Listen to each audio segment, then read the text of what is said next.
we have a guest with us in the studio. He is the communications manager of the Kenya Red Cross. And he's here because you'd like to know, what the Kenya Red Cross is doing in terms of addressing the disasters that we have, and also to see from their own experience, do we have a proper disaster preparedness mechanism in this country? Drought, not a single drop of rain. And then, rain comes. Plenty of drops of rain. Plenty. And people have been displaced. It's flooding left, right, and center. And the issue is the people who've been displaced, they're getting support. And we hear all the time, watu wa Red Cross wamekuja, they've come with tents, they've come with blankets, they've come with sufrias, they've come with food, they've come with matchsticks, hata kuni karibu walete, so that you can help people. All this work that Kenya Red Cross does, are we prepared for it? Right now, we're talking about the biggest news of in the country this week is Shakahola and what's happening in Kilifi County. And the Kenya Red Cross is right there and assisting with the identification of the victims, also with not assisting the workers, their team that's down there in exhumation of bodies and all this. And the Kenya Red Cross, the other day we saw the Red Cross donated a huge container truck that's now being used to hold the bodies that have been exhumed. Yes. You're good. Peter Abwao, Communications Manager, Kenya Red Cross. Welcome to Kenya's Biggest Conversation. Thank you very much, Eric. Thank you very much, Ado and CT. I'm happy to be in the hot seat. Karibu sana. Asante. Make yourself comfortable. It's red, just like your logo. Yes. I have red inside, but I will keep the grey on for now. You'll keep the grey on. Nessa, sawa. Yeah. City has the day's proverb. This week's proverbs are from? They're from a country of Côte d'Ivoire. And in an early hour, and in an even earlier hour than the early hour, my colleagues had taken me to task and said, for heaven's sake, stop just telling us the proverb, go into little details, give us a little history of the country. And I will. We said, it's one of these countries where people assume had one capital, then there are others who assume it has two capitals. Abidjan is the city that people know about. But yet there is another one, Yamoussoukro. That actually is the capital city. The administrative capital. Yes, New capital. Is it like Dodoma and Dar es Salaam? Dar es Salaam for Tanzania. It is. And if you go to Nigeria, you'll find a similar story as well. Yeah. Okay. But of interest, what makes Yamoussoukro an important place? Historically, it was the birthplace of their first president, Hufwa Bwenyi. And when he was president from 1963 to 1963, it was like his unofficial capital. That is where he worked from. But of significance, it has, according to the Guinness Book of Records, the largest church on the planet. It's called, yes, Basilica of Our Lady of Peace. Wow. Hugest church. It's larger than St. Peter's Basilica? Let me just repeat again. Largest church on the planet. Large by what? By surface area? Or large by surface area, large by the dome that it has, the capacity it has, the 18,000 people can be nestled in there comfortably. So, wow. It is, you could even call it not just a historical site, but it is... Who built the church? The government built the church. Is it a Catholic church or it is a Catholic church. Now you need to understand, a basilica is not a cathedral. Okay, a cathedral is the seat of the bishop. That's where headquarter bishop. Basilica is a church that is given special functions, special recognition by the Pope, either for cultural issues or whatever it is that the Pope deems. So it is part and parcel of the diocese. Right. Okay. The proverb. The proverb. I thought he was going to forget the proverb. Oh, no. Even if I wanted to, they would not let me forget the proverb. I assure you. Okay? He who talks incessantly talks nonsense. A good proverb while coming to the studio. Yeah. He who talks incessantly talks nonsense. Yes, and I've been talking incessantly. After that short speech. Those few remarks. Asante sana. Yes. Now, Peter, let's just get straight on from with an update from your teams on the ground. I'm sure that you're able to communicate with them. Start with the flood situation in the country. Many people, many communities have been affected.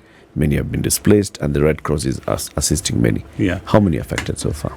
Thank you, Eric. Yes, the flood situation is getting dire as we get deeper into the rain season. You know, traditionally April is usually the peak of the rain season in Kenya, the long rains. And after about 3 years, because the last time some parts of this country got significant rains were sometimes in 2020. And during that period, there was a lot of flooding in the non-traditional flooding areas. This is the counties in the north, Mandera, Garissa, Marsabit. All those counties experienced heavy flooding, and we literally had to evacuate relief using helicopters, and populations were marooned. That's what we are seeing this year again, and this is happening after, like I said, those 3 years of having floods. So the floods are not only limited in those areas. We've also begun to witness flooding in the traditional areas around Lake Victoria, Kisumu West, the Nyando sub-county. They are currently experiencing floods, though not as intense as previous years. We have seen a lot of flash floods. But straight to the question of how many people are currently affected, we're now talking about some 4,000 households that have already, people have been displaced. We haven't begun doing camps or anything like that, because one of the things that Red Cross has been encouraging is resilience from the community, being able to find ways to adopt. So we mostly supporting people from either those that can still stay in, or those that can stay with relatives in places that are not so heavily flooded. So that is what is happening in the northern parts of the country, the areas around Erisabubu in Isiolo, where you have villages totally marooned. And these rains are those that are happening within those areas. And we also have our neighbors in Ethiopia, where we have highlands that also, when it rains there, it also tends to flood in the lower parts of the country.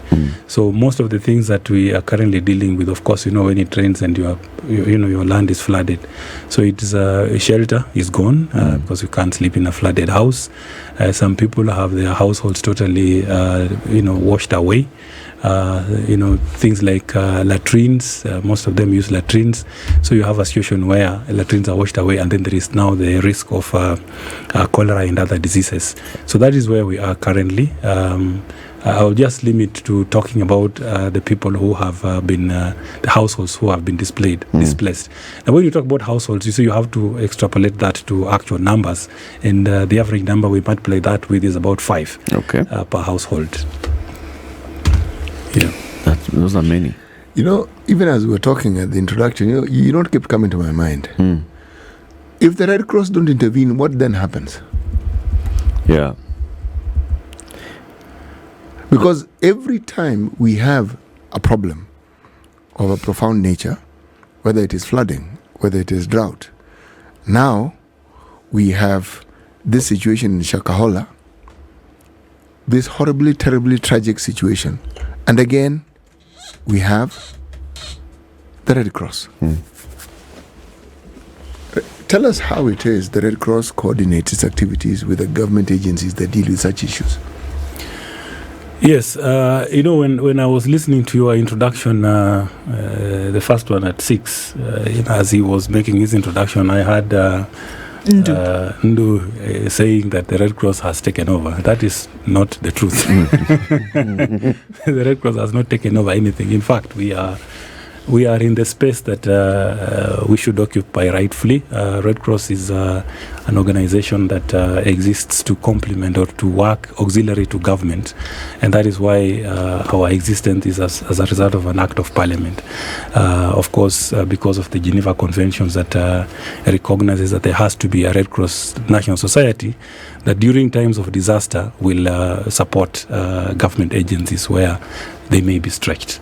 And we work very closely with government agencies. For example, in the flood response, one of the agencies that we work with very closely is KMD, Kenya Meteorological Department, because we have to know what is happening ahead.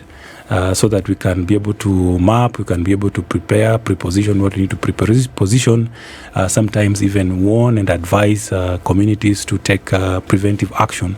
In fact, these numbers are low because of such actions. We already began sending bulk SMSs, we call them terror messages, to communities in places that we had been forewarned that would experience flooding. So we have agencies in government, including the National Disaster Management Authority, that we collaborate with in a lot of these things. Of course, we know that sometimes they are stretched, and the Red Cross has to... There's a Disaster Management Authority? Yes, I mean the Drought Management. The National Drought Management Authority. Yeah, because disaster does not exist. Yeah, it doesn't exist, and we hope it sometimes will. In fact, we have a disaster bill that is pending, approval through Parliament. Three parliaments.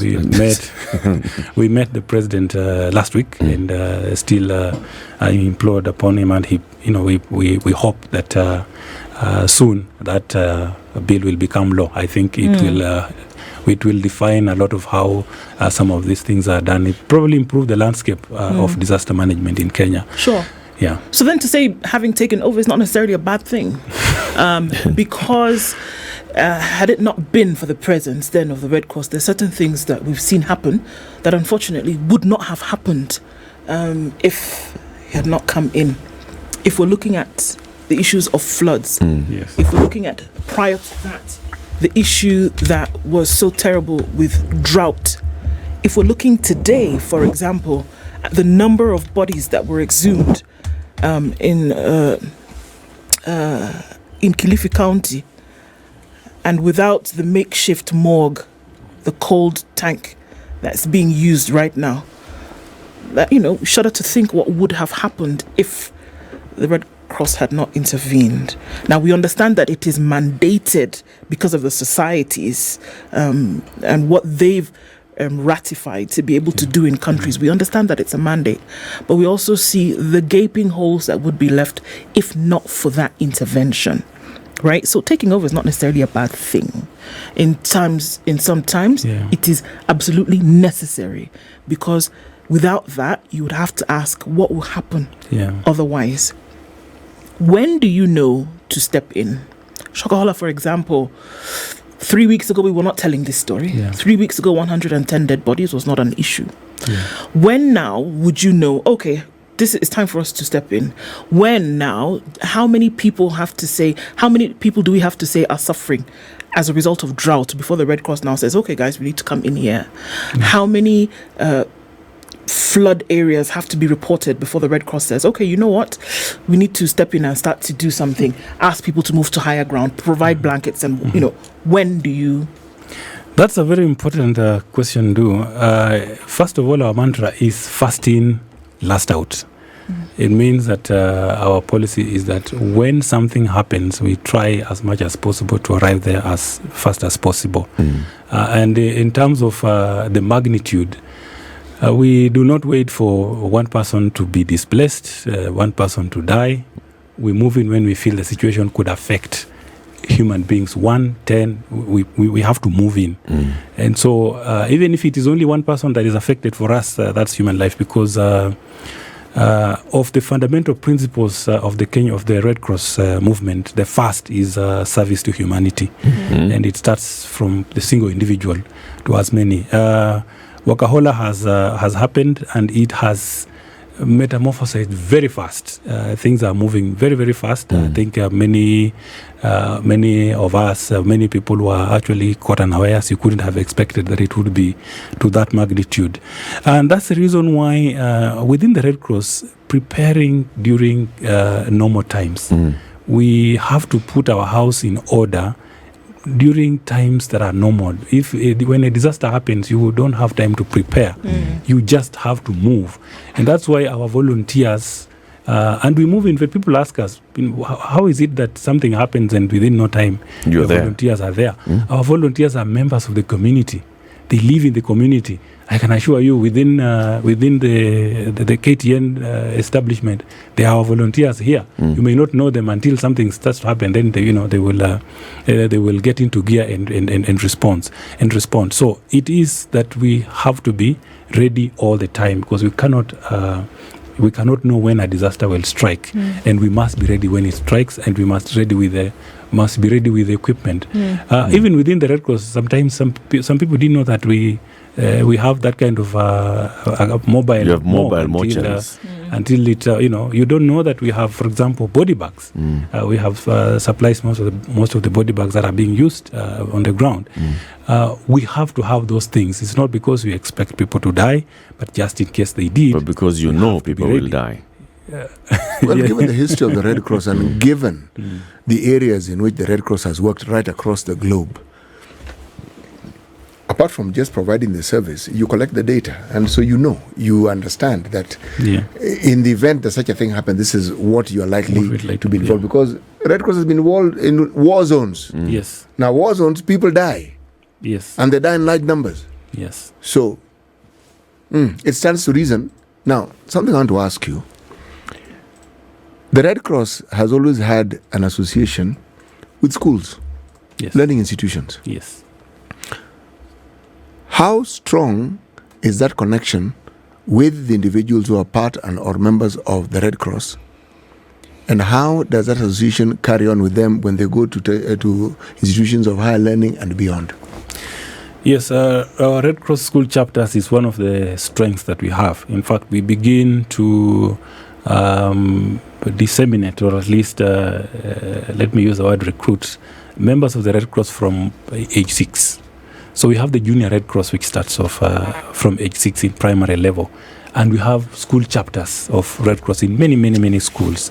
So this goes on until, they go through universities. Many universities also have Red Cross chapters. And basically, it is an opportunity to, encourage them on, teach them early on volunteerism and how they can actually contribute to society. But beyond that, we are also teaching young people on, really, just how to fit in our society today. So it makes a very good recruitment ground when now you are looking for volunteers. If you come to Kenya Red Cross, many of our staff, it's starting from even the former Secretary General Abbas himself, who was a Red Cross volunteer from when he was in high school in Mombasa. He was. So they transit like that until they become full-fledged staff or volunteers or members. Or some of them are in the governance. Our current governor, Honorable Geoffrey Korir, was a volunteer from when he was a youth. He's risen through the ranks. So that is how we structure our recruitment to make sure that there is always a steady supply of volunteers, well trained and equipped to support. Over 80% of Kenya Red Cross, 240,000 volunteers, are young people below the age of 45. Most of them began working with Red Cross when they were still in their school days. At what age did you start working for the Red Cross or associating with the Red Cross? I started associating with the Red Cross earlier on when I was in campus, but I have worked elsewhere for a long time before going back to Red Cross around 2019. Okay. Yeah. Fine. Give us an update before you take a break of what's going on in Shakahola from your people on the ground. We know, yes, you've donated a mobile mortuary, but your teams are there. They're helping with the operation. How many exhumed so far? Yes, thank you. So it's a big operation, like we've all seen from the media, coordinated, of course, by the Ministry of Interior, which is leading the investigation and discovery of the graves. But for the Kenya Red Cross, we are supporting in a number of ways. We have people also trained in dead body management, so they are helping with the team that is exhuming to make sure that these remains are well handled, preserved, so that when the investigations begin, then it's easy to identify them. You know that many of them have the bodies are decomposed, so it is going to be an issue, even their families having to identify until DNA and other investigations are conducted. So preserving these remains is also an important thing. So far, 110 bodies have been exhumed and taken to the various morgues. But the biggest issue that we are dealing with as the Red Cross is the issue of missing persons. Family members have come up and reported at least 385 people who are missing. And when we are collecting this data, we do not pick it from any hoi polloi member of the public who just comes and says, so and so is missing. It is, we have to interrogate, how do you know this person? Is it a member of your family? When do they disappear? Why do you believe that they may be among those who could be here? And so by saying that 385 people are missing, it does not necessarily mean those people may be victims or may have lost their lives in the event. But for us, helping family members arrive at some sort of closure is very important. You know that the issue of missing people in Kenya has been a big issue, not just in Kenya but internationally. So, and from where I come from, a missing person is the most difficult thing to deal with. If you lost a relative, you never close. It's they used to, where I come from, they used to even bury a banana stem. But still, that would not make you forget that so and so is missing and has never been recovered. So we are trying to triangulate, make sure that we go to the hospital, we interview the families as the bodies come up. We're waiting. So we have that list until finally that is done.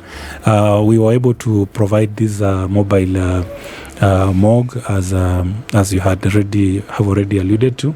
We hope that it will help. Ideally, most of our mortuary facilities cannot handle. Even in Nairobi here, we may not be able to handle that kind of, because you see bodies are coming in at the same time. In Malindi, we have a capacity of about 20-something. In Kilifi, even smaller. So it's a situation that required some serious intervention, in which we are glad to have partnered with the county government and the national government to provide that service.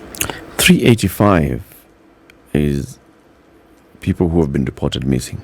Yes. And you've asked further questions to ascertain that, okay, there's a likelihood that what you're talking about could be answered in this operation. Yes. Of course, I'd imagine that one of the questions you'd ask is, was this person, did they ever indicate to you that they are a member of this it's called what, Good Hope or Good Life International? Good Life International. So many of these were actually members of Good Life International at one point or another. So according to the family members who have given this report, they indicated that they believe they were members of that ministry. What's the farthest in terms of time? What's the longest that somebody has been reported missing of these 385? 6 months, a year, 3 weeks? So for us, reporting to the Red Cross, we do not know whether these people had reported this to other authorities. But we set up this desk about a week ago, just when this thing started. And for us, that is when we began receiving reports of missing persons. So many of these reports are just about a week. What I'm asking is, the people who come and they say this person is missing, how long have they been missing? Oh, yeah, it's varied. There are some who will tell you that it's up to a year. Some, some longer than that. So the duration that they are speaking about varies. Wow. Peter, you give us an update on what's happening. I mean, the kind of support that the Kenya Red Cross is offering to the operation in Shakahola. You have various kind of expertise. Number one, you have people who know how to handle bodies, and those ones are offering support in that. You have transported a container, which is a mobile mortuary. That is also being used to hold the bodies. You have a communications desk, which is receiving and being able to process information. Anybody who feels that maybe they're coming there, they're looking for their kin, they come to that desk. Your people are able to ask them a couple of questions just to ascertain whether what they're looking for is likely to be here. 385 processed so far and on the list of people who are said to be missing and are likely to be related to this particular incident. Yes. That's a huge number. Very huge number. And how many people are involved? How many Kenya Red Cross volunteers and officers are involved in this operation? Bani, because apart from those services you have indicated, we also are providing psychosocial support to those family members. The anxiety, of course, is building. Those who already confirmed that their loved ones have been lost, those who have been rescued, they are also going through psychosocial support. So for the Kenya Red Cross is a huge operation, because you have those people who are supporting, in the exhumation. You have those seated on the desk. We also have our own internal way of trying to triangulate this information to determine eventually. And we already have some success stories where people have been linked to their families, which for us is the ultimate success, when you're able to link families with their loved ones that they thought was already lost. So it's a huge operation. I would put it over between 50 to 100 volunteers are on the ground supporting. There are also many people who are being found and being rescued. How is the Red Cross supporting in that? So there is, first of all, when someone is rescued, they have to, to be taken to hospital for examination. Some require treatment. You have seen people coming out and they are totally emaciated. They can hardly even eat. And then, you have, like I said, you have to do counseling. So that has to happen. And then those that need to be linked with their families, we have to support that process also to make sure that they are linked to their families. Can you confirm the reports of mass graves? Yes, we are finding graves that have, of course, most of the graves that are being dug out have more than one person. That's a fact. So you would find 5, 10. There's even one which had like 17 bodies. So the graves, the graves, yes, have more than one body. I think that qualifies to not be the normal grave that we are used to, because we're used to just burying one person per grave. Yes. Yeah. So I mean, doing this simple mathematics, Peter, and just looking at the numbers that you're talking about in terms of those who would have come forward to say that a member of their family may be missing and is linked from what they believe to this incident. And then talking about what you're talking about now, and then just looking at the vastness of this particular area in terms of, I mean, this is already a disaster, but in terms of extremities here, it's very possible for things to get a lot worse in terms of the numbers and in terms of the land area that we're looking at, in terms of preparedness to deal with what could be the situation. How prepared are we, and how prepared ought we to be when it comes to prepare? I mean, because this is a reality. 110 is astronomical in terms of what we're talking about, but just from what you're saying, 385 unknown. Look how big this area is. We've not the security, the agencies on the ground, in as much as they're working night and day on this thing, have not started to scratch the surface when it comes to the area. How prepared does everybody need to be right now for that potential reality that these numbers could quadruple? Yes, I think that's a very important question. How are we prepared? First of all, like I said, we don't want to assume or to make a conclusion that the 385 people are probably all there, because you see, these reports are based on the last information that the family members have about this person. So if the last information they have about this person is that they were members of this, let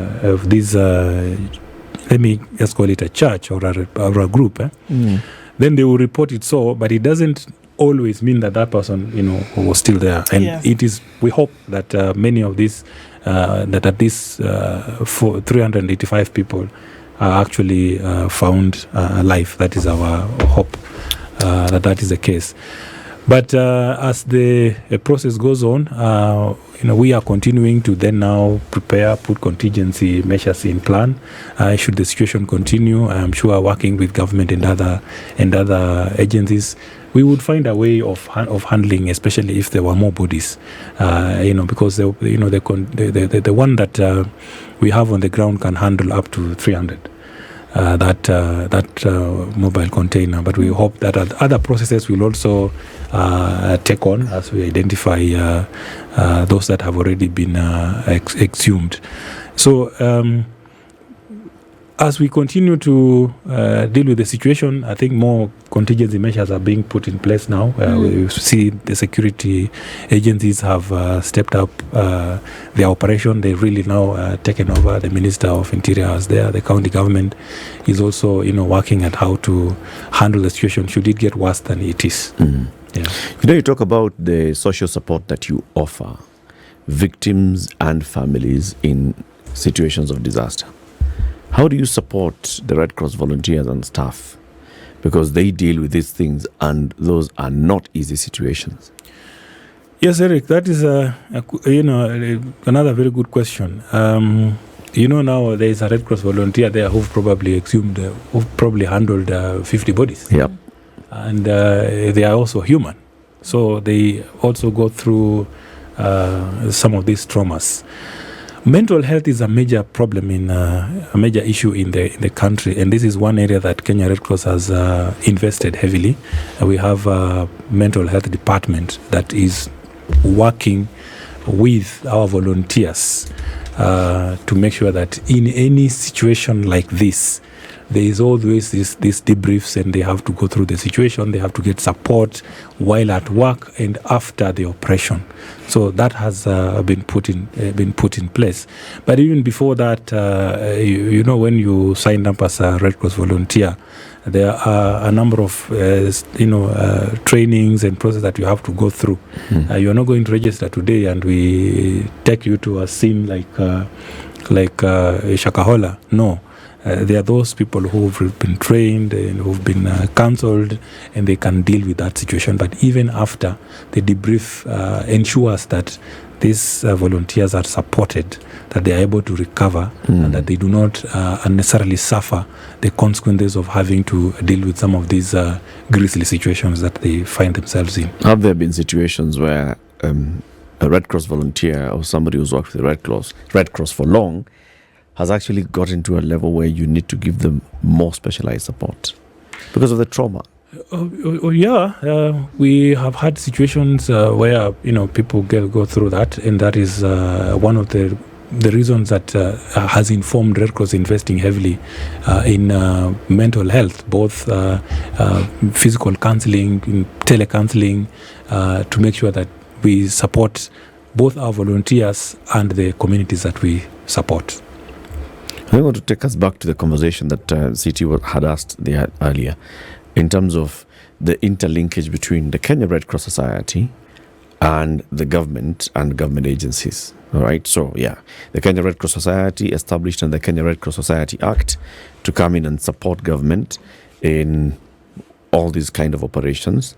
But over the years, and we've talked about this on the show before, we see like it's the Kenya Red Cross that has the job of addressing disasters, whether it's flooding like we talked about, whether it's fire disasters, whether it's terror attacks, whether it's cases like this of Shakahola, all these areas or buildings collapsing, we see the Kenya Red Cross there first. We see the Kenya Red Cross there staying longest, staying until they're the last ones to leave, and we don't have any structured government disaster response and preparedness mechanism. How is this affecting the operations of the Kenya Red Cross? Because you're not funded by government, you're not taxpayer funded. You raise your money from other quarters, but the ones who are funded by the taxpayer don't have any structure of addressing disasters.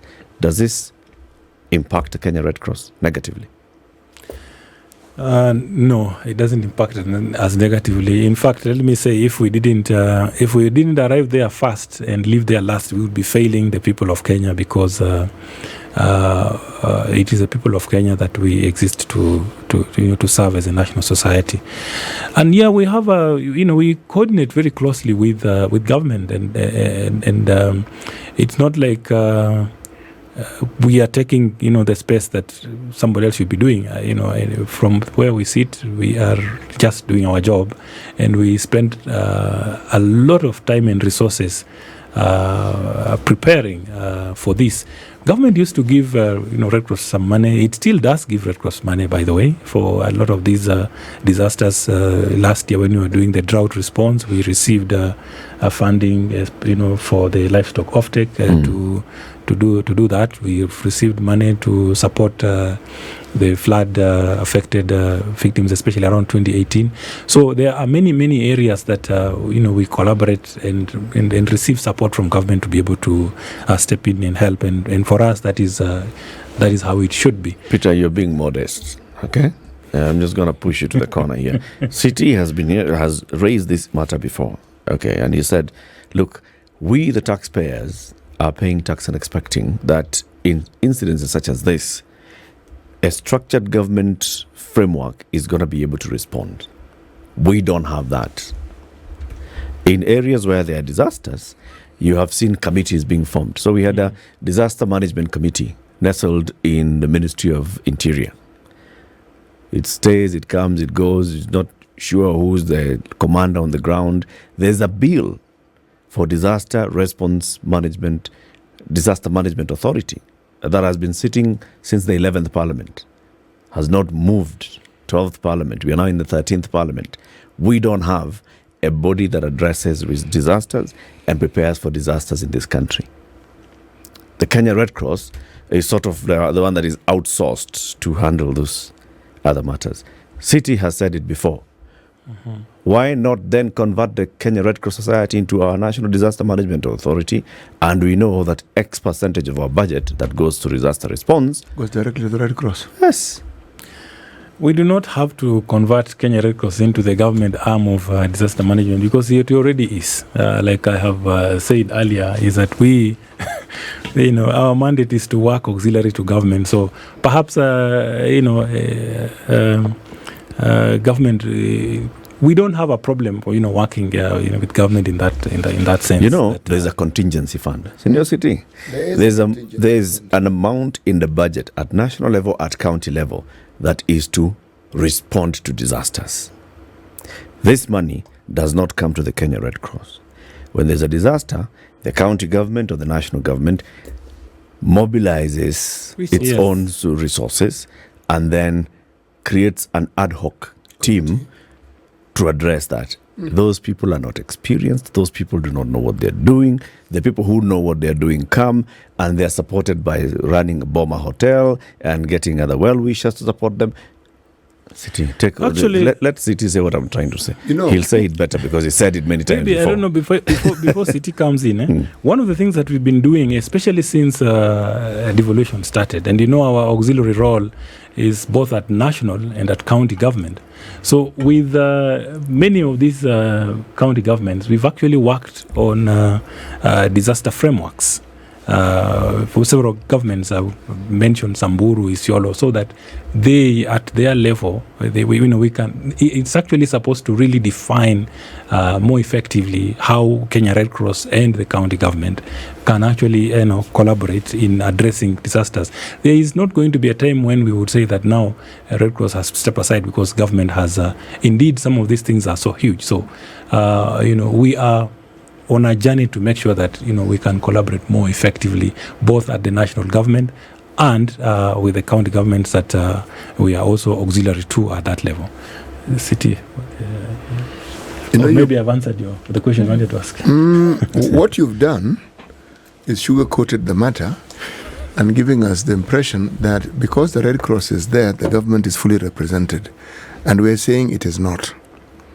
Why we're saying it is not is because when you look at government, the budgets that governments have, the budget that this country of ours, Kenya, has, and you look at how we deal with disasters, because what we're dealing now in Shakahola is a disaster. If it's a drought, the government appeals to citizens. citizens come through.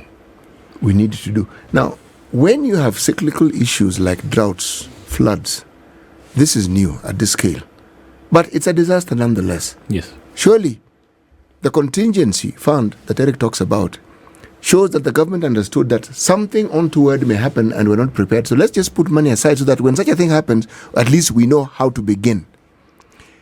But now, before the Red Cross comes in, or when the Red Cross comes in, if I'm to believe what you're saying that when the Red Cross comes in, the government has come in and given the Red Cross funds and has given the Red Cross the push that the Red Cross needs to take care of this operation fully. And we're saying that is not true.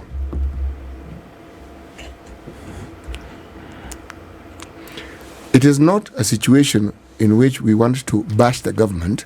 We are merely stating the facts that the government and its organs and its agencies that are supposed to deal with disaster are woefully inadequate. Meaning, every time there's a problem, they are caught flat-footed. That's really what we are saying. Because if they were not caught flat-footed, then we would see what they were doing. Even this thing that we're discussing here, let's forget disaster management within the government. Everything that you are hearing and reading is that the information about what was going on was known. It's not as though all of a sudden 6,000 followers appeared, people started dying, and within 1 week there are all these graves. No, that's not what happened. This has been going on for quite some time. Now, who is supposed to be the vanguard? Who is supposed to protect the citizen? It's the government, not the Red Cross. So, when you find gaps and you state that these are gaps, it is not that you are anti-government. You're simply saying there are gaps. We are not pointing to things which don't exist. We're just saying they exist, and here they are. So to make a connection between the two, is there an advisory role then that the Red Cross plays when it then comes to governments? Because it's not just the government of Kenya, for example. Yep. Other governments around the world. Is there an advisory role that is played and said, look, folks, you ought to, I know already that you're saying it because we've seen it. Through 3 parliaments, there has been the clamour for a disaster management authority to be established, right? For, in the case of an emergency, for certain things to be done. Because the Red Cross is in the business of providing care care and support during emergencies or during disasters, is there an advisory role? Because at the end of the day, it's to help. Because I really shudder to think that if the intervention of the Red Cross had not come in certain things that we've seen, what would have happened otherwise? So is there an advisory role that is played where you say, look, guys, these are certain things that you must have in place regardless of... Because an emergency, by definition, does not give you time to prepare. Right? All right. So are there things that you say, look, you need to have this in place so that you can then, it's like people who live in tornado-prone areas in the United States, their houses must have certain things so that when it happens, you're ready to go. Yeah. Let me explain something. you know what Ndu is saying, huh? Yes. Japan is earthquake-prone. They know. Japan as a country, with its many islands, they're earthquake-prone. So you know what they've done over years? The engineers, the architects have come up with structures, building materials that are pliable to the movement that are brought about by earthquakes. So you have an earthquake, the building sort of does a little jig, and then it stays right there. Okay? Now, that's the government intervening and government ensuring that something which they know can have disastrous consequences are dealt with. It's really not complicated. Yeah. Okay?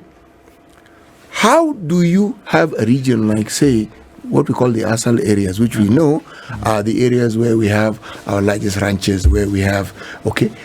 How do you have a situation where when you know we have droughts and we keep having them, we cannot point to a place which the government has set up to say that in the event of such a drought, I'm putting it simply, no technical terms here, farmers, herdsmen, people who have livestock can go there. It's, should we say, like a hospital, a resting place for recovery for cattle, a place where cattle can feed and know that when in the absence of that, what do? People then drive their cows to private ranches. And that creates yet another problem. And then another story arises. We are simply saying there are matters which, in and of themselves, are actually fairly straightforward. Yeah.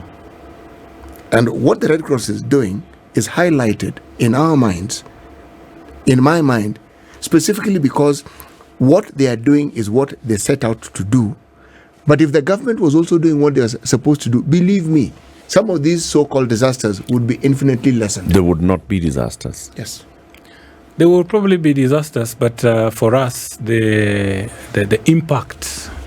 impact, especially on human life and property, would probably be less. Yes. If we prepare with the disaster, if we prepare well and for prevention, if we prepare well to respond, we are able to minimize the loss. But again, I think all the questions that you're asking are valid, except that the person in the hot seat may not have answers for you. No, we don't expect you to have the answers. No, Have answers, but they are true. food for thought. Yes. It's not about you having the answers at the Kenya Red Cross, because you play your role and it's an auxiliary role. This is a supplementary role. It cannot be the main role. Yeah. What we are saying is we see the Kenya Red Cross playing the main role in disaster response, the main role in disaster preparedness. And maybe what you ought to do is go and tell the board is, you know what, people, how best can we engage with the government so that then the government we can feed a lot of support to the government for them to be better prepared. She asked a very pertinent question, which I wouldn't let go, around the advisory role. We sit in many of these committees and engagements with government, and when we have views on how things should we engage, and we provide our technical expertise. Remember, we have been at it for over 160 years as a Red Cross movement. So that is where we are. Yeah. But of course, I know the time is done. You remember, we aren't just dealing with that. We are dealing with, we're also supporting the Sudan evacuation, which we didn't get time to talk about. And we also have a cholera issue across the country. You talked about the immunization. Immunization. Please, if you have a chance, let me echo that. And please get immunized to live a healthy life. Peter Abwao, thank you very much for joining us.